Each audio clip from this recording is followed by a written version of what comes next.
Hello everyone, welcome to my channel. This is Mahakosuru. ఇప్పుడు మనం arbitration conciliation act discuss చేసుకుంటున్నాము. Conciliation అంటే ఏంటో చూద్దాం. Person assisting the parties to come to a compromise is called conciliator. ఎవరైతే parties ని compromise కి వచ్చేలా చూస్తాడో అతనే conciliator. Conciliators give their opinion regarding the dispute. ఒక డిస్ప్యూట్ సంబంధించి వాళ్ళ ఒపీనియన్స్ అనేది చెప్తారు conciliators. Process of conciliation is voluntary. It is non-binding process. The main difference between arbitration and conciliation is that, unlike arbitration, the parties in this process control the whole procedure and the outcome. Arbitration లో లాగా కాదనమాట conciliation లో. ఈ conciliation లో ఏంటి, parties మొత్తం whole procedure అనేది outcome అనేది కంట్రోల్ చేస్తారు. It is a consensual party and the desired outcome is the final settlement between the parties based on their wishes, terms and conditions. Parties యొక్క wishes, terms, conditions మీద final settlement అనేది ఉంటుంది. A conciliator can become an arbitrator on the wish of the parties. Parties కనుక తలుచుకుంటే కన్సిలియేటరే arbitrator కూడా అవ్వచ్చు. If no compromise could be reached by the process of conciliation. ఎప్పుడు ఎలాంటి సిచ్యువేషన్ అంటే కన్సిలియేషన్ లో ఎటువంటి కాంప్రమైజ్ కి వాళ్ళు రీచ్ అవ్వలేనప్పుడు. This is known as hybrid conciliation. దీన్నే మనం హైబ్రిడ్ కన్సిలియేషన్ అంటాం. The settlement agreement will have the same importance and status as the arbitration award. Conciliation లో వచ్చే సెటిల్మెంట్ అగ్రిమెంట్ ఎలాంటి స్టేటస్ ఉంటుంది, ఆర్బిట్రేషన్ అవార్డు యొక్క స్టేటస్ ఉంటుంది అకార్డింగ్ టు సెక్షన్ 74. ఇప్పుడు కన్సిలియేటర్ అతని అపాయింట్మెంట్, పవర్స్, ఫంక్షన్స్ చూద్దాం. Conciliator is not defined under the Arbitration Conciliation Act 1996. However, the term conciliator is used under section 67(1) of B and C. He is not an arbitrator but a facilitator. Atanu oka facilitator, not an arbitrator. Part 3 of the Act 1996 makes a provision for conciliation proceedings. Part 3 lo makes provision for conciliation proceedings. In conciliation proceedings, there is no agreement for arbitration. In fact, conciliation can be done even if there is an arbitration agreement. Arbitration agreement ఉన్నప్పటికీ మనం conciliation చేయొచ్చు. The conciliator brings the parties together and tries to solve the dispute using his good office. The conciliator has no authority to give any award. Conciliator కి award ఇచ్చే authority లేదు. He only helps parties in arriving at a mutual accepted settlement. Mutual గా settlement కి రావడానికి అతను help చేస్తాడు. దాని తర్వాత వాళ్ళు సైన్ చేసి రిటర్న్ సెటిల్మెంట్ అగ్రిమెంట్ కి రావచ్చు. దాన్ని కన్సిలియేటర్ సైన్ చేస్తాడు. ఈ సెటిల్మెంట్ అగ్రిమెంట్ అనేది పార్టీస్, కన్సిలియేటర్ ఇద్దరు సైన్ చేయాలి. It has same status and effect as it was an award of arbitral tribunal. Arbitral tribunal కు ఉన్న స్టేటస్ దీనికి కూడా ఉంటుంది. కన్సిలియేషన్ అనేది ఫ్రెండ్లీ సెటిల్మెంట్ అన్నమాట. It is the friendly settlement of disputes. ఎవరి మధ్య, పార్టీస్ మధ్య. కన్సిలియేటర్ హెల్ప్ తో జరుగుతుంది. ఆర్బిట్రేషన్ లో ఏంటి, ఆర్బిట్రల్ ట్రిబ్యునల్ యొక్క డెసిజన్ ఉంటుంది. అదే కన్సిలియేషన్ లో పార్టీస్ యొక్క డెసిజన్ ఉంటుంది.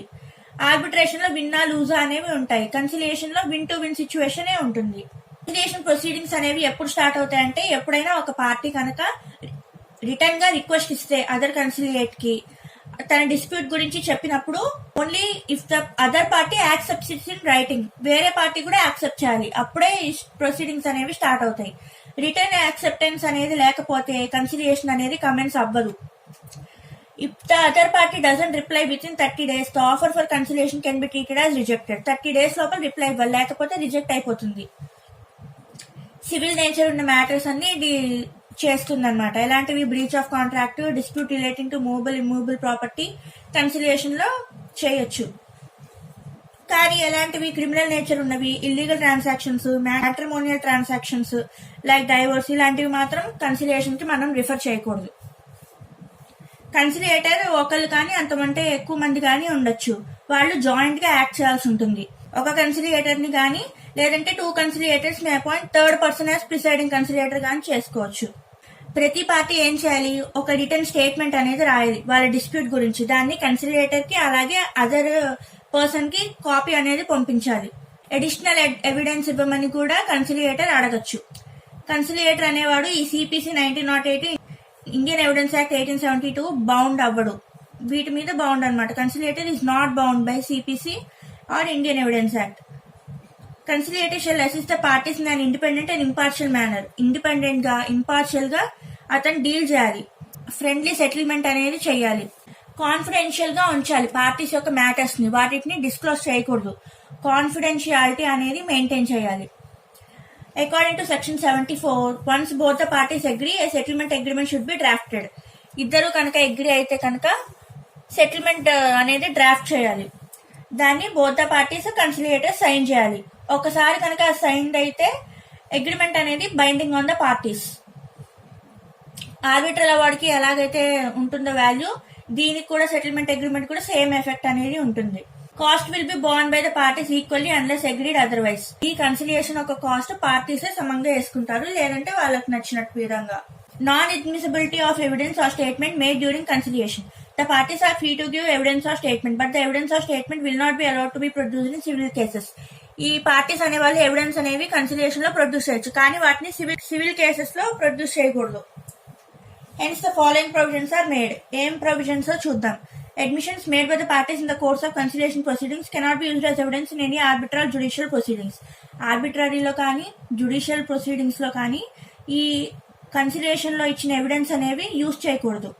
ఆర్బిట్రేటర్ గా ఎప్పుడు యాక్ట్ చేస్తాడు? బోత్ ద పార్టీస్ ఒప్పుకున్నప్పుడు మాత్రమే కన్సిలియేటర్ అనేవాడు ఆర్బిట్రేటర్ గా యాక్ట్ చేస్తాడు. ఈ కన్సిలియేటర్ ని మనం విట్నెస్ లాగా ఆర్బిట్రరీలో కానీ జుడిషియల్ ప్రొసీడింగ్స్ లో కానీ పిలవకూడదు. As per the section 23 of Indian evidence act 1872. Section 23 of Indian evidence act 1872 witness కింద పిలవకూడదు కన్సిలియేటర్ ని. కన్సిలియేషన్ యొక్క అడ్వాంటేజెస్ చూద్దాం. ఇది చాలా ఫ్లెక్సిబుల్ గా ఉంటుంది and also alternative to the arbitration as well as litigation. Conciliation లో ఏంటంటే parties are free to withdraw from conciliation without prejudice to the legal position. Matter is settled at the threshold of the dispute. Parties are directly involved in the settlement. Confidentiality has to be maintained. These are the advantages in the conciliation. Now let's discuss salient features of Legal Services Authority Act 1987. Legal Services Authority Act 1987. This act was passed in the year 1987 but came into force from 9/11/1995. This act was passed to give effect to Article 39A. ఏం చెప్తుంది? Equal justice, free legal aid. Objectives చూద్దాం. Free and competent to provide free and competent legal services to the weaker section of the society. సొసైటీలో ఉన్న weaker section కి ఉచితంగా మరియు competent గా ఉండే లీగల్ సర్వీస్ ని ప్రొవైడ్ చేయడం కోసం. జస్టిస్ ని సెక్యూర్ చేయడానికి, ఎనీ సిటిజన్ కి జస్టిస్ అనేది నాట్ డినైడ్ అవ్వకుండా చూడడం. ఎందుకని? ఎకనామిక్ గానీ వాళ్ళకి ఏమైనా డిసబిలిటీస్ ఉన్నప్పుడు కానీ వాళ్ళకి సరైన జస్టిస్ అనేది రాదు. అది పోగొట్టడానికే ఈ లీగల్ సర్వీసెస్ అథారిటీ యాక్ట్ అనేది వచ్చింది. లోక్ అదాలత్స్ ని ఆర్గనైజ్ చేయడానికి. To secure that operation of legal system promote justice on the basis of equal opportunity. Act provides legal services authority at 4 levels. At national level, state level, district level, mandal level. National level ఎవరు? National legal services authority. State లెవెల్లో state legal services authority. District లెవెల్లో district legal services authority. Mandal లెవెల్లో mandal legal services authority ఉంటుంది. Supreme Court legal service committee, High Court legal service committee are also established. Functions ఏంటి? To lay down policies and principles for making the legal services available under the provisions of the act. To frame effective and economic schemes for the purpose of making legal services available under provisions of the act. కొన్ని effective economic schemes అనేవి తయారు చేయడం for the purpose of making legal services. Utilise the funds granted to provide legal services. ఏవైతే funds వస్తాయో వీటికి అవన్నిటిని utilise చేసుకొని మంచి లీగల్ సర్వీసెస్ అనేవి ప్రొవైడ్ చేస్తారు. Lok Adalat for the settlement of disputes. Lok Adalat ని ఆర్గనైజ్ చేస్తారు. ఈ డిస్ప్యూట్స్ అనేవి ఏ రకంగా సెటిల్ చేయాలి అని ఎంకరేజ్ చేస్తారంటే by way of negotiation, arbitration, conciliation. Legal services under this act may be as follows. Mode of legal service ఏంటి? పేమెంట్ ఆఫ్ కోర్ట్ ఫీ చేయాలి. Charges for drafting, preparing and filling matters in the legal proceedings. Cost for obtaining copies from the court. వీటన్నిటికీ cost అనేది ఉంటుంది. No legal service ఏంటి? ఎప్పుడప్పుడు legal service not available గా ఉంటుందంటే defamation suits అప్పుడు, malicious prosecution, contempt of court, election cases etcetera. దీనిలో criteria ఏంటంటే ఇప్పుడు క్లైమెంట్ కి ఇన్కమ్ లేదనుకోండి, సఫిషియంట్ ఇన్కమ్ లేదు to meet the cost of proceedings, అయినప్పటికీ అతను ఎలిజిబుల్ అవుతాడు లీగల్ సర్వీస్ కోసం under this act 1987. Example, poor women కి, చిల్డ్రన్ కి. అతను ఇచ్చే అఫిడవిట్ బట్టి సాటిస్ఫాక్షన్ అయితే అథారిటీ కనుక legal services will be provided under this act. Central government అనేది ఫండ్స్ ఇస్తుంది సెంట్రల్ అథారిటీకి. Central authority will grant funds to state authority. National legal aid funds, state legal aid funds, district legal aid funds అనేవి create చేశారు ఈ act కింద. Sources ఏంటి funds కి? Grants, donation, other sources. Legal aid funds will be used for providing legal services under this act. దేనికోసం? Cost of legal service కోసం, donations, other expenses. Lok Adalat sections 19 to 22 of the Act 1987 deal with organisation of Lok Adalat. ఇవి లోక్ అదాలత్ యొక్క organisation తో deal చేస్తాయి.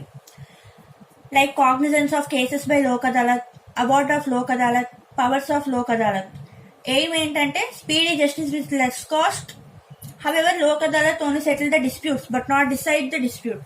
ఇది only settle చేస్తుంది, decide చేయదు. Final గా ఏంటి? లీగల్ సర్వీస్ అథారిటీ అనేది most useful act to provide legal service to the poor and needy. It also provides organisation of Lok Adalat. Present లో ఏంటంటే చాలా కేసెస్ అనేవి పెండింగ్ ఉండిపోయాయి. ప్రీ లిటిగేషన్ కేసెస్ అన్ని కూడా ఈ లోక్ అదాలత్స్ అనేవి డిస్పోజ్ చేస్తాయి. ఈ లోక్ అదాలత్స్ లో వైఫ్స్ కి మెయింటెనెన్స్ అనేది ఇస్తున్నారు against there husbands. This is the concept of legal services authorities act 1987. ఇప్పుడు institution of Lok Adalat as an alternative mode of dispute resolution చూద్దాం. లోక్ అదాలత్ ని పాపులర్ గా ఏమంటాం? లోక్ అదాలత్ పాపులర్ గా ఏమంటాం? దీన్ని పీపుల్స్ కోర్ట్ అంటాం. దీని ఎయిమ్ ఏంటి? Fair and speedy settlement of disputes. The system is mostly based on the morality and honesty. First Lok Adalat అనేది గుజరాత్ లో చేశారు 1982లో. ఏపీలో ఎప్పుడంటే వైజాగ్ లో పెట్టారు 1985 లో.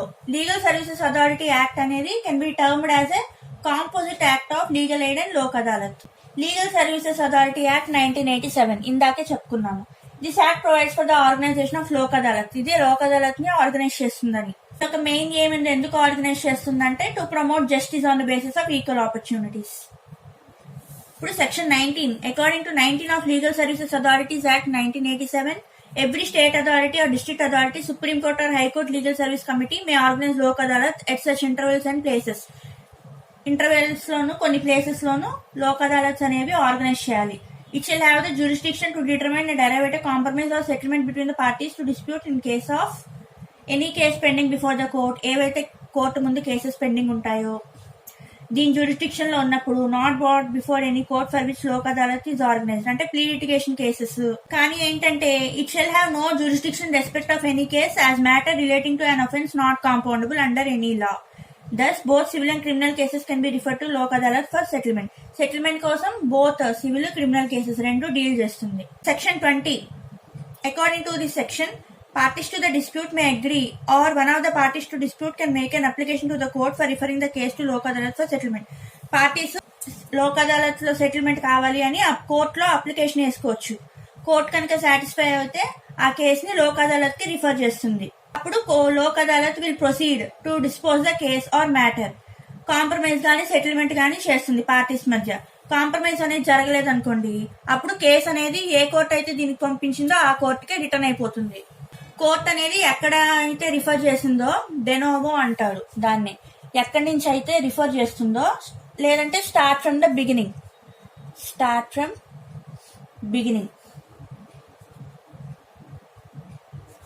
మొదటి నుంచి కానీ కేసు అనేది మొదలవుతుంది.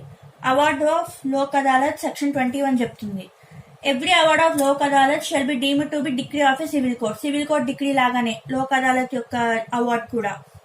Settlement has been arrived before the Lok Adalat, the court fee paid in such case shall be refunded. ఒకవేళ ఈ లోక్ అదాలత్ సెటిల్మెంట్ అనేది వచ్చేస్తే కనుక ఏదైతే కోర్టు ఫీజు పే చేస్తారో అదంతా రీఫండ్ అయిపోతుంది. ఈ అవార్డు అనేది పార్టీస్ మీద బైండింగ్ ఉంటుంది. అవార్డు అనేది final and no appeal lies. Appeal అనేది ఉండదు. సెక్షన్ 22 ఏం చెప్తుంది? Powers of the Lok Adalat. Lok Adalat కి కొన్ని పవర్స్ ఉన్నాయి. సివిల్ కోర్టులో under CPC 1908 while trying the suit, summoning the persons, examination of witness, issuing commissions, ఇలాంటి పవర్స్ ఉన్నాయి. దీని యొక్క అడ్వాంటేజెస్ ఏంటి? Speedy settlement, less expensive, finality, win to win basis, no appeal అనేది ఉంటుంది. డిసడ్వాంటేజెస్ కూడా ఉన్నాయి. Lack of uniformity among the Lok adalats. Uniformity అనేది లేదు లోక్ అదాలత్స్ లో. ఇప్పుడు ఒక పార్టీ కనుక నాట్ విల్లింగ్ అనుకోండి, కేసు అనేది కోర్టుకి వెళ్తుంది. ఇప్పుడు purpose of organisation of Lok Adalat అనేది డిఫీట్ అయిపోతుంది. దానివల్ల కేసులో ఉందన్నమాట. బాసప్ప వర్సెస్ శోభా అనే కేసు.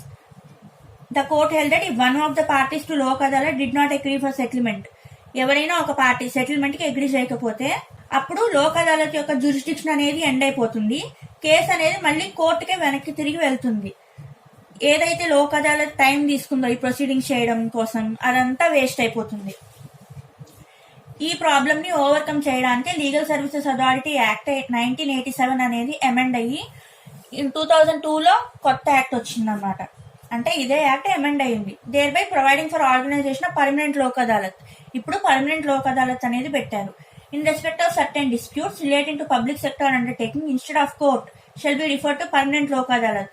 కొన్ని సర్టెన్ డిస్ప్యూట్స్ ఉంటాయి పబ్లిక్ సెక్టార్ కి సంబంధించినవి, అలాంటివన్నీ కోర్టు కాకుండా ఇప్పుడు పర్మనెంట్ లోక్ అదాలత్ కే పంపిస్తున్నారు. ఈ కోర్ట్ అనేది మ్యూచువల్ సెటిల్మెంట్ తీసుకురావడానికి ట్రై చేస్తుంది, లేదంటే మ్యాటర్ డిస్ప్యూట్ ని డిసైడ్ చేస్తుంది. చివరిగా ఏంటి, నెంబర్ ఆఫ్ కేసెస్ అనేవి కోర్ట్స్ ముందు పెండింగ్ ఉన్నాయి. Over 3 crore cases subordinate courts ముందు, 5 lakh కేసెస్ హైకోర్టు ముందు, and some thousands of cases supreme court ముందు ఉన్నాయి. జస్టిస్ డిలేడ్ ఈ justice denied. Delayed justice may have an impact on economy. ఈ justice delay అయితే కనుక ఎకానమీ మీద చాలా ప్రభావం అనేది ఉంటుంది. సో ఈ లోక్ అదాలత్స్ అనేవి ఆర్గనైజ్ చేయడం చాలా important for the speedy disposal of the cases. Now let's discuss part 2. Part 2 ఏం చెప్తుంది? Sections 44 to 60 enforcement of foreign award. Part 2 of Arbitration and Conciliation Act 1996 specifies the guidelines for enforcing international awards in India. Government of India passed the said act in 1996 to align the Arbitration Act with the UNCITRAL model law on arbitration. Arbitral award ante enti? It is the award or decision delivered by an arbitration tribunal during the course of arbitration proceeding. Foreign arbitral award ante award delivered during a foreign arbitration, not a domestic arbitration. Foreign arbitration అప్పుడు ఇచ్చేదాన్ని foreign arbitral award అంటాము. Necessary elements for a foreign arbitral award delivered during foreign arbitral well let down. Arbitration should have been held in foreign lands. Foreign lands లో జరగాలి. By foreign arbitrator. Arbitration by applying foreign laws. A foreign national is involved as a party. ఈ foreign arbitral awards అనేవి ఇండియాలో Indian courts లో enforceable గా ఉంటాయి. దీనికి కూడా కొన్ని లిమిటేషన్స్ ఉన్నాయి under section 48 and 57. Enforcement of a foreign award in India is a 2-stage process అన్నమాట, which is initiated by filing and execution petition అనేది ఫైల్ చేయడం ద్వారా. ఇనిషియల్ గా కోర్ట్ ఏం చేస్తుంది, డిటర్మైన్ చేస్తుంది ఈ అవార్డ్ అనేది రిక్వైర్మెంట్స్ ఆఫ్ ద యాక్ట్ ప్రకారం ఉందా లేదా. Once an award is found to be enforceable, it may be enforced like a decree of that court. ఈ డొమెస్టిక్ దానికి ఫారిన్ రెజిమ్ కి డిఫరెన్స్ ఏంటంటే, no provision to set aside a foreign award. Foreign award ని set aside చేయడానికి ఎటువంటి provision లేదు. Indian courts అనేవి దాన్ని ఎన్ఫోర్స్ చేయగలవు, లేదంటే రెఫ్యూజ్ చేయవు, అంతేగాని సెట్ అసైడ్ మాత్రం చేయలేవు. కానీ సుప్రీంకోర్టు రీసెంట్ డెసిషన్ లో ఏం చెప్పింది, ఏ కేసులో అంటే వెంచర్ గ్లోబల్ అనే కేసులో కోర్టు ఏం చెప్పింది, it is permissible to set aside a foreign award in India applying the provisions of section 34 of part 1 of the act. Section 34 ప్రకారంగా సెట్ అసైడ్ చేయొచ్చు అని రీసెంట్ కేసులో చెప్పింది. ఈ ఫారిన్ ఆర్బిట్రల్ అవార్డ్ ఎన్ఫోర్స్ అవ్వాలంటే యాక్ట్ ప్రకారంగా కొన్ని రిక్వైర్మెంట్స్ అనేవి ఉన్నాయి. అదేంటి, award must be given in a convention country to resolve commercial disputes arising out of legal relationship. అంటే కమర్షియల్ ట్రాన్సాక్షన్ సంబంధించి. రిటర్న్ అగ్రిమెంట్, ఈ జెనీవా కన్వెన్షన్, న్యూయార్క్ కన్వెన్షన్ అనేవి ఉన్నాయి. They provide that foreign arbitral agreement must be made in writing. అవి foreign arbitral agreement అనేది writing లో ఉండాలని చెప్తాయి. Agreement must be valid. Foreign award must be valid and arise from an enforceable commercial agreement. కేసులా చూద్దాం. Koch navigation versus Hindustan petroleum corporation. ఈ కేసులో Supreme Court ఏం చెప్పిందంటే, కోర్ట్స్ అనేవి must give effect to an award that is clear గా ఉండాలి, unambiguous and capable of resolution under the Indian law. This is the concept of foreign arbitral award. Now let's see institution of Lokpal. Ombudsman అనే అతను officer of the parliament to investigate the misuse of power by administrative authority. దీని యొక్క intention ఏంటంటే, to prevent the misuse or abuse of power by the executive. Corruption అనేది prevent చేయడానికి. ఇది watchdog లాంటిది on maladministration or misadministration. Ombudsman అనేది first Sweden లో introduce చేశారు ఇన్ ద ఇయర్ 1909. ఇంగ్లాండ్ లో పార్లమెంటరీ కమిషన్ యాక్ట్ కింద pass చేశారు 1967 లో. This act enables parliament to appoint parliamentary commissioner to prevent maladministration or miss administration. ఇండియాలో finally Lokpal and లోక్యుక్త act 2013 అనేది pass చేశారు. లోక్పాల్ అండ్ లోకాయుక్త యాక్ట్ 2013 అనేది పాస్ చేశారు. It is commonly known as the Lokpal act 2013. ఇది ఒక anti corruption act of Indian parliament. This act provides for establishment of institution of Lokpal to enquire into allegations of corruption against certain public functionaries. ఈ public functionaries కి against గా ఉన్న allegations on corruption గురించి ఇది deal చేస్తుంది అనమాట. Lokpal and Lokyukta Act 2013 seeks to provide for establishment of Lokpal for the Union and Lokyukta for the states. Lokpal అనేది union లో ఉంటుంది, స్టేట్స్ లో ఉండేది Lokayukta. To enquire allegations of corruption against certain public functionaries and for related matters. ఈ act అనేది whole of ఇండియాకి extend అవుతుంది and is applicable to public servants with in and out side India. Act ఎప్పుడు force లోకి వచ్చిందంటే 2014 లో force లోకి వచ్చింది. స్ట్రక్చర్ ఆఫ్ లోక్పాల్ చూద్దాం. Institution of Lokpal is a statutory body without any constitutional backing. Lokpal is a multi-member body made up of one chairperson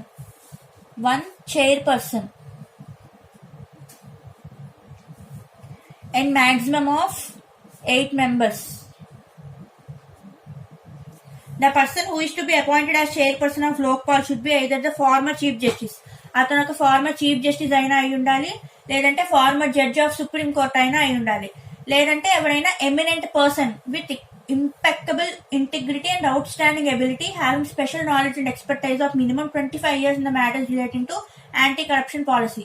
ఈ anti corruption పాలసీలో అతనికి మినిమం గా 25 ఏళ్ల ఎక్స్పీరియన్స్ అయినా ఉండాలి. Public administration, vigilance, finance including insurance and banking law and management ఇవన్నీ తెలిసి ఉండాలి.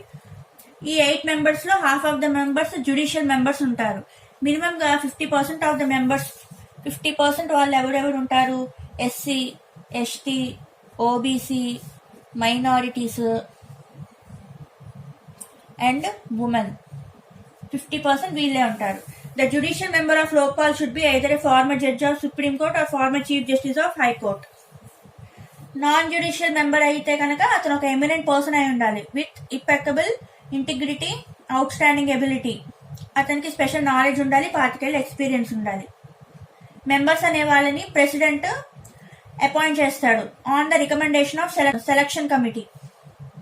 సెలక్షన్ కమిటీలో ఎవరెవరు ఉంటారు? Prime minister who is the chairperson, next speaker of Lok Sabha, leader of opposition in Lok Sabha, chief justice of India are a judge nominated by him or her on and one eminent jurist ఉంటారు. Section 3 ప్రకారం Lokpal is established by Government of India. It consists of chairperson, members not exceeding 8. Chief Justice of India, Supreme Court judge, either sitting or retired, will be the chairperson. Members are judicial, non-judicial, equal in number. They are appointed by the president. The term of office ఏంటి? 5 years or on attaining age of 75 years. Whichever is earlier. President అనేవాడు వాళ్ళని remove చేసే అధికారం కూడా ఉంది. ఎలాంటి grounds లో remove చేస్తారంటే మిస్బిహేవియర్ అయినప్పుడు, ఇన్సాల్వెన్సీ ఉన్నప్పుడు, infirmity, incapacity, engaging in business are profession. Lokpal కి 2 వింగ్స్ ఉన్నాయి, ఇంక్వైరీ వింగ్, ప్రాసిక్యూషన్ వింగ్. ఈ లోక్పాల్ కి అయ్యే ఖర్చులన్నీ కూడా కన్సాలిడేటెడ్ ఫండ్ ఆఫ్ ఇండియా నుంచి తీసుకుంటారు. సెక్షన్ 15 ఏం చెప్తుంది? Lokpal takes notice of any matter for inquiry. The same matter shall not be referred to any commission which may be appointed under the Commissions of Inquiry Act 1952. ఈ లోక్పాల్ తీసుకునే matter ని same matter మళ్ళీ commission కి refer చేయకూడదు అనమాట. Matter అనేది sitting benches లో ఉన్న వాళ్ళు డిసైడ్ చేస్తారు, సింగిల్ మెంబర్ బెంచ్ వాళ్ళు డిసైడ్ చేయరు. కంప్లైంట్ ఇస్తేనే, ఓన్లీ ఆన్ కంప్లైంటే లోక్పాల్ అనేది స్టార్ట్ అవుతుంది. సుయోమోటో అనేది ఉండదు, no సుయోమోటో.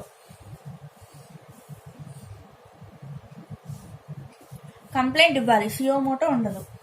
After investigation the findings of Lokpal disclose the commission of an offence under the Prevention of Corruption Act 1988.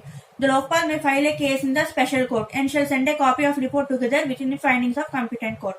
Competent court కి ఈ రిపోర్ట్స్ అనేవి పంపిస్తుంది. ఈ లోక్పాల్ కి సివిల్ కోర్ట్ కున్న పవర్స్ ఉంటాయి. సెక్షన్ 63 ఏం చెప్తుంది? Establishment of Lokayukta by state governments to deal with the corruption complaints against public functionaries. State లో లోకాయుక్తాస్ ని ఎస్టాబ్లిష్ చేస్తారు. ఈ లోక్పాల్ యొక్క పవర్స్ ఏంటి? Power to superintendence over and to give direction to CBI. సిబిఐకి డైరెక్షన్స్ ఇవ్వడం, సిబిఐకి కేసెస్ ని రిఫర్ చేయడం. ఈ ఇన్వెస్టిగేషన్ ఆఫీసర్ అనేది ఈ కేసు విషయంలో cannot be transferred without approval of Lokpal. Lokpal permission లేకుండా ట్రాన్స్ఫర్ అనేది చేయకూడదు. Powers to authorise CBI for search and seizure operations connected to such case. Inquiry wing of Lokpal has been vested with the powers of a civil court. Lokpal has powers of confiscation of assets, proceeds, receipts, benefits arisen or produced by means of corruption in special circumstances. Lokpal has the power to recommend transfer or suspension of public servant connected with allegation of corruption. ఎవరైతే corruption చేస్తున్నారని తెలిసిందనుకో, ఈ లోక్పాల్ కి power ఉందన్నమాట. వాళ్ళని transfer చేయొచ్చు, suspend చేయొచ్చు. Lokpal has power to give directions to prevent destruction of records during preliminary inquiry. ఈ records అనేవి డిస్ట్రక్ట్ చేయకుండా, అంటే నాశనం చేయకుండా ప్రిలిమినరీ ఎంక్వైరీ అప్పుడు ఈ లోక్పాల్ అనేది ఆపుతుంది అనమాట. కంక్లూజన్ ఏంటి? Institution of Lokpal has been a landmark move in the history of Indian polity. Indian పాలిటీలో ఈ లోక్పాల్ ఎస్టాబ్లిష్ చేయడం అనేది ఒక landmark move. Lokpal Lokayukta act 2013 అనేవి has offered a productive solution to combat the never ending menace of corruption. ఈ corruption ని పోగొట్టడానికి ఇవి చాలా ఉపయోగపడుతుంది ఈ యాక్ట్ అనేది. This is the concept of Lokpal and Lokayukta Act 2013. Now, I will read out some important sections in Arbitration Conciliation Act 1996. Section 2 of 1 deals with arbitration agreement. Section 74, settlement agreement reached at conciliation is binding and enforceable. Section 11, appointment of the arbitrator. Section 12, grounds on which appointment of arbitrator can be challenged. Section 13, procedure for challenging the appointment of an arbitrator. Section 14, failure or impossibility to act. Section 9, empowers court to order interim measures. Section 19, empowers arbitral tribunal not to be bound by CPC 1908, Indian Evidence Act 1872. Section 20, parties to arbitration agreement shall determine place of arbitration. Section 22, arbitration agreement parties are free to agree upon language to be used in the arbitral proceedings. Section 23, empowers arbitral tribunal to receive statement of claims from the party, also statement of defense. Section 24, parties can conduct arbitral proceedings orally or in writing. Section 26, arbitral tribunal appoints one or more experts. Section 25, default of party. Section 16, in subsection 2, order passed by arbitral tribunal are appealable in nature. Section 34, aggrieved party may apply to the court for the setting aside of the award. Section 35, that arbitral award shall be final and binding on the parties. Section 34 of subsection 4, court can adjourn arbitral proceedings. Section 67 of 1 of B and C, the term conciliator అనేది చెప్పారు. Section 74, once both parties agree a settlement agreement should be drafted. Once both parties agree a settlement agreement should be drafted. These are some important sections in the arbitration conciliation act 1963. We have so far discussed the topics of arbitration agreement, advantages of arbitration, different methods of dispute settlement, advantages and disadvantages of arbitration and litigation, JDR and ADR, how arbitrators are appointed, grounds for challenging the appointment of arbitrators, proceedings in arbitral tribunals, what is arbitral award, conciliator, appointment powers, functions of conciliator, salient features of Legal Services Authorities Act 1987, Lok Adalat, alternative mode of dispute resolution, foreign arbitral award, Lokpal and Lokayukta Act 2013. I am wrapping up now. This is the concept of Arbitration Conciliation Act 1963. Hope you guys understood well. See you people in the next video. Thanks for watching.